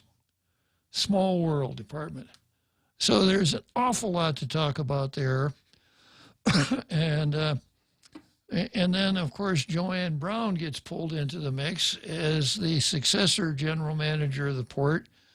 Now Joanne Brown, a good Republican, and Mary Torres are serving in the legislature. So very, very interesting set of facts here. The fireworks. In December 2012, Ms. Torres refused Calvo's order to fire his nemesis, Seaport Marketing Manager Bernadette Stern, following a political witch hunt. The governor had Torres fired. At the board meeting where she was relieved from her duty, Felix Camacho held a snap news conference to defend his sister. His wife, Joanne Camacho, joined the family and tendered her resignation. In 2014, Torres ran for senator, while Calvo ran for his second term as governor. Calvo, who controlled the Republican Party machinery at the time, had Torres ostracized. Ostracized, that's that bird with a really long, buries buries its head. Isn't that an? I don't think that's the one. It's not an ostracize? My bad. Okay, sorry. Yeah, anyhow. But it's kind of like giving her a big bird. Yeah, he had Mary Torres ostracized. She was disinvited from events and became the target of attacks by the party her own father had founded. And that's true. Her dad, Carlos Camacho, and a couple of other Republicans, not Paul Calvo, actually started the Republican Party. And the backstory is that Richard Nixon notified some key Republicans here and said, hey, you guys start a Republican Party and you back me, and if I win the election, I'll appoint your choice Republican to be the governor. So that's one of the reasons, one of the historical tidbits that has been kind of forgotten. But Carlos Camacho was at the ground floor when the Republican Party was started. Okay, so she was disinvited from events, ostracized, and became the target of attacks from the party her own father founded. She won anyway and has consistently polled at the top of the senatorial slate since. Now, a little bit of analysis of Guam elections in general, okay? Who has a built-in advantage, a little systemic advantage, as it were? A reasonably attractive, apparently well-educated female has a huge advantage when it comes to running for the legislature. Being a legacy candidate is a huge advantage. If your father, mother, sister, brother, aunt, uncle, grandpa, grandma, etc., was in politics, that helps you a lot. So here's Mary Torres, the daughter of the first elected governor of Guam, the sister of an elected governor of Guam, the wife of a chief justice of the Guam Supreme Court. Talk about credentials, talk about legacy candidates. Now, I can't explain why that is. I probably could take a crack at it, but I'm not going to today. And I'm not so sure that we're well served by this. The apparently well-educated, attractive female part, I think, is good. But this idea that there is a hereditary dimension to our political offices, I don't see that as good. I think there's another factor of how she's reelected at such these numbers. And I haven't looked at the primaries versus the general election, but she is a thorn in the side, so to speak, to the quote-unquote old Calvo Republicans. Yeah. And we do have a majority of Democrats on the island. And I, again, just my observation, I think they greatly help her get into office because look at her voting pattern. She certainly votes for the Democrats, doesn't she? Yeah. So she, as far as the Democrats are concerned, she may be a fifth columnist. Yeah. That's just my observation. Yeah, good observation, Jose. Yeah. So she won anyway and is consistently polled at the top of the senatorial slate. Now, before we leave the Democrats, I want to share my own little bit of political punditry wisdom, okay? And that's this, that the real key to this election is Michael San Nicolas. Because Michael San Nicolas, if you talk about Hatfields and McCoys, that's San Nicolas's and Leon Guerrero's. So if Michael San Nicolas runs, whoever loses the Democrat Party will, if for no other reason than spite, either stay home on election day or vote for Felix. So if Michael San Nicolas runs, I think Felix is going to be the odds-on favorite. If he doesn't, he can win, but it's too early to make any predictions right now. But Michael San Nicolas really holds the key. Now, does Jim Moylan figure in there somewhere? Because Jim Moylan said that he was going to run for chairman of the Chamber of he was going to run for the secretary. He has lots of experience with letters. Recording secretary. Recording secretary. Yeah, No. he was going to run for the mayor. No. Oh, he was going to run for Washington if San Nicolas ran for governor. He has picked up a packet, right? He did, yeah. Yeah. So maybe Jim Moylan is the real key here. Yeah. All right. Next subheading. Did Tony Atta bring them together? Atta is aligned politically with the Calvo faction.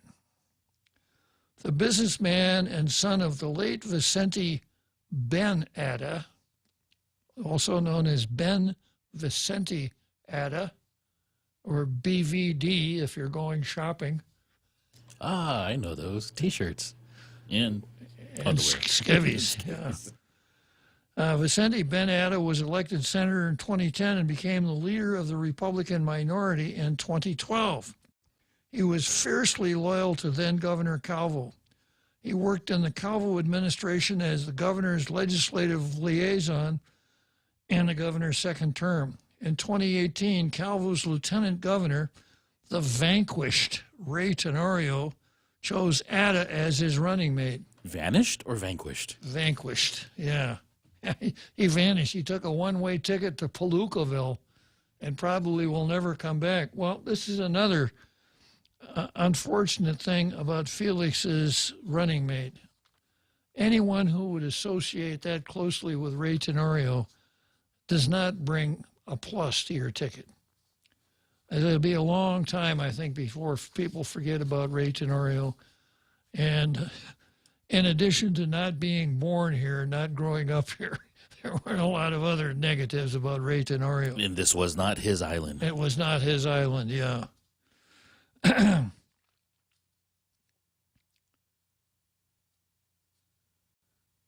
Tenorio chose Atta in their bid to succeed the Calvo-Tenorio administration. The governor, quote, the governor has answered the call to lead our people, Atta said. He could have stayed in retirement and done nothing. He said, Tony, I don't want to be 5 years down the road knowing I could have done something. This is about stepping up for our people. Our people need leadership, and this is where leadership is, with the Camacho Atta team. Our people have been looking for leaders, and their leaders who have not been around. With Felix Camacho as our governor, Guam will see better days, and the better days are here to come now. Tony Atta. Atta was popularly elected to the 36th legislature in 2020, even though he was booted out after the great salary smash and grab. Atta was popularly elected in the 36th legislature in 2020. He serves with Ms. Torres. They're both in the 36th legislature. She was notably missing from today's announcement. Ms. Torres has been friendly with her brother's now opponent, Democrat Governor Leon Guerrero. And it hasn't been just been her. Camacho's wife, Joanne, has been working for Leon Guerrero as deputy director of the Economic Development Authority. Sources say Ms. Camacho will be retired, and she has come on publicly and said that. Several Camacho-era lieutenants also are part of the Leon Guerrero administration. Sources tell Candid they will remain loyal to Ms. Leon Guerrero. The Republicans who went to work for, the Republicans who were in, right, are going to stay in because they got jobs. Exactly. Well, for now. Unity, however, was an important theme at today's GOP announcement. Following Atta's speech, Senator Frank Blas spoke and announced he no longer will run for governor and is throwing his support behind Mr. Camacho. That's kind of like saying, yeah, I was going to go, I was going to box in the main event until I heard that what's his name? Famous boxer. Had it right on the tip of my tongue. trying to think of your era boxer. Yeah. I'm going to say Tyson or Holyfield. You're going to say Back farther. Mhm. Yeah. Float like a butterfly, sting like a bee. Oh, Cassius Clay. Yeah. Muhammad Ali. Yeah, right. Yeah. Boy, where's my memory today? Yeah, so Frank Blas, I was gonna go into the fights tonight until I found out that I'd be fighting Muhammad Ali, and I decided this ain't my night. Yeah. Camacho announced the campaign's motto will be a new season. He also has agreed to an interview with Candid in the coming days. Very nice piece of work, Troy. And if Troy didn't do it, nobody else would. Okay, let's head for Churchill Downs. The Extra Point with Jerry Roberts of Guam Training. Hi, I'm Jerry Roberts, and every day on The Ray Gibson Show, I get to comment on the incredibly diverse, fun, challenging, sometimes frustrating, often exciting, but always interesting world of work. I hope you'll be there with us. You can find daily transcripts of The Extra Point at guamtraining.com. Tune in every weekday morning at 7:20 for The Extra Point with Jerry Roberts, brought to you by Guahan Insurance Services and First Hawaiian Bank on 93.3 The Point.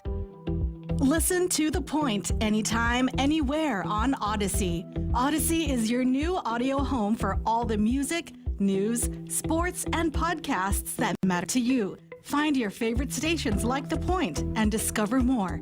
Music stations, local and trusted news sources, sports talk and team coverage, plus today's biggest podcasts. Find it all on the Odyssey app. AUDACY.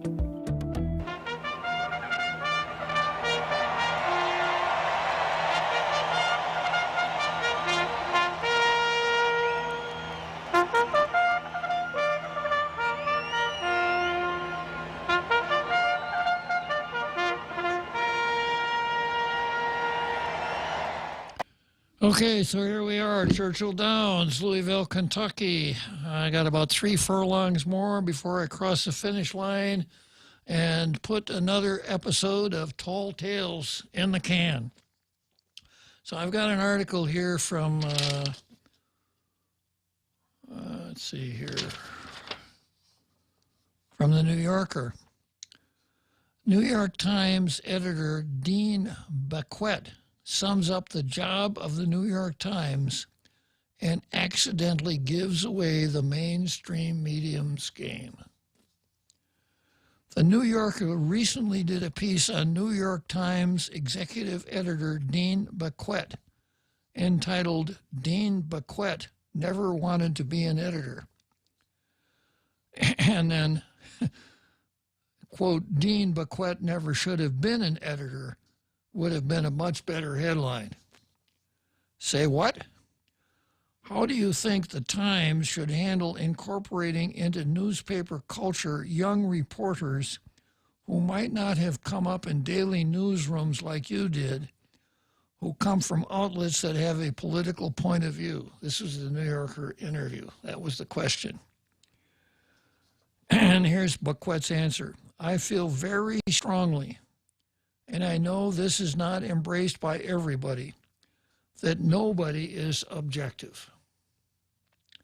The system of, quote, objectivity, and I know that's going to be a bad word, was designed to create a system. Wesley Lowery is right when he describes that, in which the organization's job was to make sure that whatever your perspective was, it didn't get in the way of reporting the truth. Reporting the truth. Now, when I hear that, what am I going to reach for? Right here, reporting the truth, right? I would much prefer that reporters report the news, because truth itself is subjective. Anyhow, going back to this article. And then Baquet says, I believe that very strongly. That's not the job of every institution, but the job of the New York Times should, in the end, be to come out with the very best version of the truth. with your own opinion held in check by editors and editing. Very best version of it. I caught that. Yeah. There's versions now. There are versions of the truth. 2 + 2 = 4. That's the truth. If I squint my eyes. Yeah. 2 + 2 = 5 if it happens to be the 23rd day of the month. If I close my eyes. Yeah. Very best version of the truth. With your own political opinion held in check by editors and editing. Not everybody believes that, but I believe that. And I think that if you come to work for the New York Times, if you really want to work for the New York Times, and I hear what he's saying here because, you know, even now, that's the major leagues. That is the biggest of the big time. Being a reporter for the New York Times is the top of your profession. Although it's meaning less and less as time goes on. If you really want to work for the New York Times, you have to embrace that because that's what the New York Times is. Independence means being independent of everybody and of ideology. It just does. So, since when do New York Times editors keep political opinions in check? When did this start? Since when is the New York Times independent of ideology? Not now, not so you could notice it. Not my lifetime. But we digress. We thought that there was ultimately only one version. But what's his name? Becquet says the best version of the truth. Really? How about you just focus on the truth, not any particular version of it you may prefer, just the truth. In his ostensible quest for the truth, Dean Becquet has accidentally told the truth about the New York Times. He told the truth about the mainstream media, really. Absolutely. They're looking for the best version of the truth. So the thought process that they go through, at least what I can tell from being an avid reader and being a skeptic, is that they get a set of facts together and they hypothesize on this set of facts what is plausible. Okay, now we've decided the range of plausibility. What of these plausible options is most damaging to our enemies? Donald Trump, primarily. And what of these plausibilities is most helpful to our friends? So when they came across Hunter Biden's laptop, that's a classic example. New York Post runs a story. We got Hunter Biden's laptop. There's all kinds of really, really bad stuff on it. Implicates Hunter Biden, it implicates Joe Biden, etc. What does the New York Times say? Nothing. 5 days later, they come out and they say, you know, that New York Post, they'll just print anything, whether there's any truth to it. Or, in other words, they used a barrel of ink to debunk the story that ran in the New York Post. The best version of the truth. You know? That was very revealing to say something like that because, like you said, they should be reporting the news. Yeah. Because truth is subjective, and he just revealed that he was applying his subjectiveness. And it's true, there is no objectivity. Yeah, absolutely not. And if you read all of the stuff that conservatives are putting out here about journalists, we got to do away with this both sidesism. You know, it's our job to go out there and report in such a manner as to do social justice. And even the dean of one of the journalism schools, I think it could be Princeton. I hope I'm not going to get sued for libel here, but one of the big-time journalism schools came right out and said that. We got to do away with this both sidesism. We've got to report because if you don't, then you are just helping the bad guys. Look what's happening in Canada. Yeah. It's not being reported, the news. It's just being reported for their truth. Yeah. And now we have a tyrant. We do indeed. A Western tyrant. Exactly. Yeah. Well, Cuban tyrant, maybe. Yeah, okay. Well, we're coming to the end of another exciting episode of Tall Tales. I'm probably going to be talking about Felix Camacho and Lulian Guerrero probably every day for a while, because there's a lot to talk about, and it's extremely important. Okay, it's that time of the day for me to say, let's go, Brendan.